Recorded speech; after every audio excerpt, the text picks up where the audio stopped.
Hello everyone. तो आज हम बात करने जा रहे हैं अपने डे टू डे लाइफ के इडियम्स और idioms whatever you call them. Okay, बहुत बार अपने सेंटेंसेस को अट्रैक्टिव बनाने के लिए, अपनी स्पीकिंग को, अपने बातों को इंप्रेसिव बनाने के लिए डे टू लाइफ में बहुत सारे मुहावरे यूज करते हैं। तो आज उनकी इंग्लिश सीखते हैं। पहला जो हम बहुत बार यूज करते हैं, एक कान से सुनो और दूसरे से निकाल दो या निकालो। जब इसको बोलना है आपको इंग्लिश में, तो it will be go in one ear and out the other. Out the other मतलब दूसरे से निकलने दो, इसे बाहर। Go in one ear and out the other. अब इसे सेंटेंस बना लेते हैं ताकि अच्छे से समझ आए कैसे करना है। जैसे मैंने कहा, तुम्हें उसकी बात सुननी चाहिए एक कान से और दूसरे कान से निकाल देनी चाहिए। तो इसे इंग्लिश में कैसे बनाएंगे? आप बात करें चाहिए, आपको सुननी चाहिए और दूसरे से निकाल देनी चाहिए। तो इसके चाहिए की इंग्लिश होती है you should. You should let it go. Let it go in one ear and out the other. Out the other का क्या मतलब हो गया? दूसरे से उसे बाहर निकाल देनी चाहिए, यानी कि अवॉइड करनी चाहिए जो भी वो बात बोलता है या बोलती है। तो इस तरीके से you should let it go in one ear and out the other one. तो इस तरीके से आप यूज कर सकते हैं इसे सेंटेंस। नेक्स्ट, यहाँ पे मैं हिंदी सेंटेंस पहले लिख दिया ताकि टाइम सेव हो, वेस्टेज ऑफ टाइम ना हो। जो जैसा करे उसके साथ वैसा ही करे। वैसे तो इसकी इंग्लिश टेट फॉर टैट भी होती है, पर थोड़ा इंप्रेसिव वे निकालते हैं और उससे सीखते हैं कुछ। आई मीन टू से कुछ इंप्रेसिव वे में बोलते हैं। जैसे कि बहुत बार an eye to an eye and a tooth. अब देखो, बहुत बार बच्चे बोलते हैं मैम टूथ तो एक ही होता है, तो आखिर लगा रहे हो भाई, ये मुहावरा है, कुछ भी हो सकता है। A tooth to a tooth. जैसे मैंने कहा, अब इस पहले तो मैं an eye to an eye and a tooth to a tooth का क्या मतलब होता है? जो जैसा आपके साथ बिहेव करे, कोई अच्छा करे तो आप भी उसके साथ अच्छा करो, कोई बुरा करे तो आप भी उसके साथ बुरा करो। जैसे मैं इसे सेंटेंस बना के आपको एक्सप्लेन कर देती हूँ। जैसे मैंने कहा कि तुम्हें भी उसके साथ ऐसा ही करना चाहिए जैसा वो करता है। तो you should also give an eye to an eye and a tooth to a tooth। यानी कि वो जैसा करे, जैसा दे, जैसा बोले आपके साथ, आप भी उसको उसी वे में रिप्लाई करें। इस तरीके से आप बना सकते हैं इस पे सेंटेंस।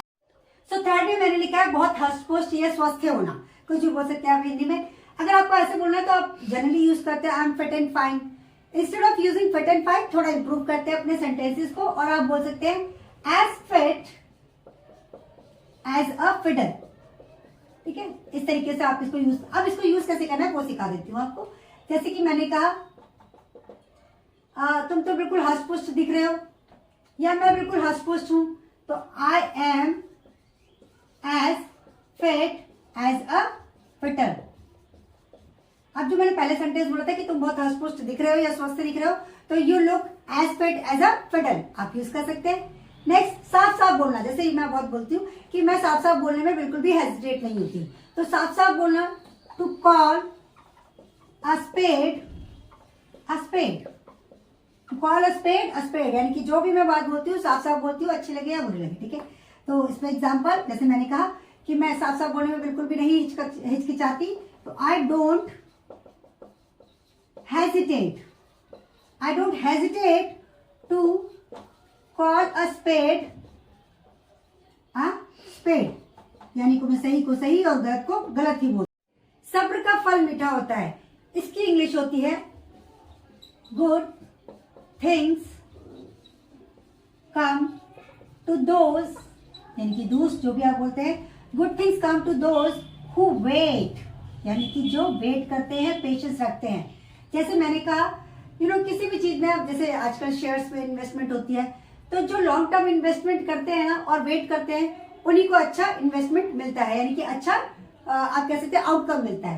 तो एग्जांपल लेते हैं, some people invested for long term,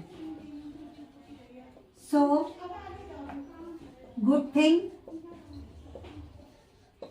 come to those who wait.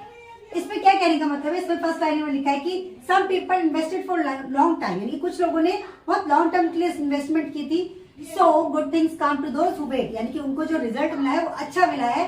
तो इसलिए यही कहा जाता है कि जिनके अंदर पेशेंस होता है, सब्र होता है, उनका फल मीठा होता है। तो बात करते हैं नेक्स्ट की, कपड़ों से इंसान नहीं बनता। इसका मतलब यह है कि बाहरी लुक जो होता है, आपका आउटलुक होता है, उससे इंसान अच्छा नहीं बनता। ठीक है, तो इसकी इंग्लिश होगी clothes do not make the man, यानी कि इंसान का चरित्र अच्छा होना चाहिए, कपड़े अच्छे पहनने से वो अच्छा नहीं बन जाता। ठीक है, तो किसी को कमेंट करते हुए जैसे मुझे मिला, वो कपड़े तो बहुत अच्छे पहनता है पर उसके कपड़ा उसको अच्छा इंसान नहीं बनाते। ठीक है, तो he wears present definite sentence है, इसलिए he wears nice clothes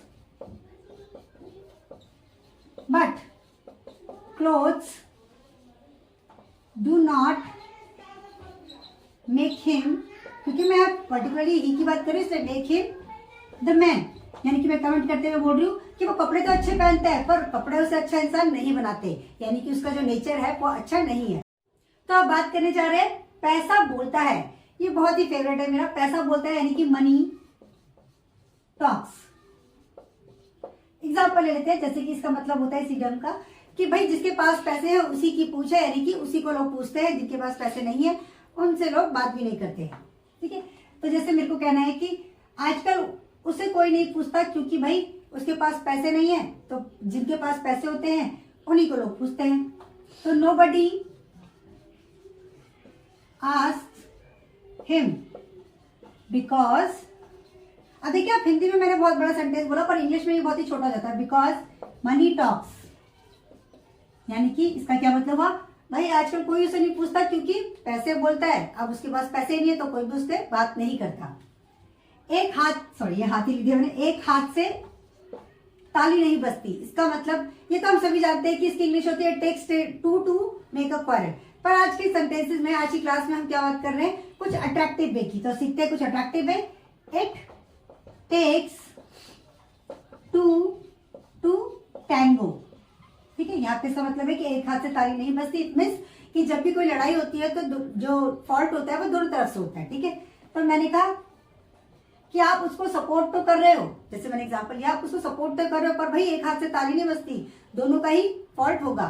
so you are supporting her but it takes two to tango. It means कि भाई आप उसे सपोर्ट कर रहे हो पर ये ध्यान दो कि भाई एक हाथ से ताली नहीं बजती, दोनों का ही फॉल्ट है।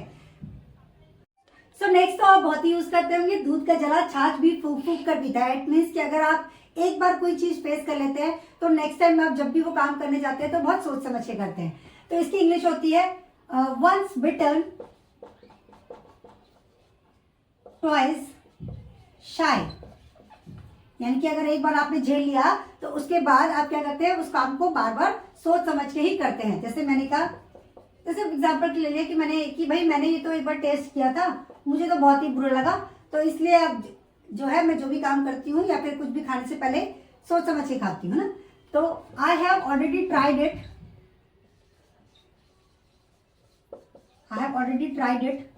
And I didn't like it.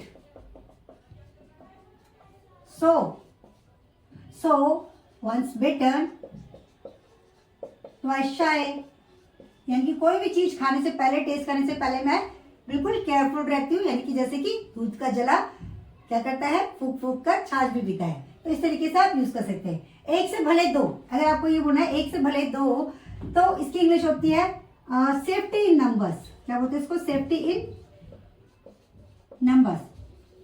आप ऐसे बोल सकते हैं there is safety in number, there is safety in numbers. जैसे मैंने कहा भाई आप वहां जा रहे हैं उनसे झगड़ने, तो आप भाई दो चार लोगों को साथ में ले लें, क्योंकि क्या होता है एक से भले दो।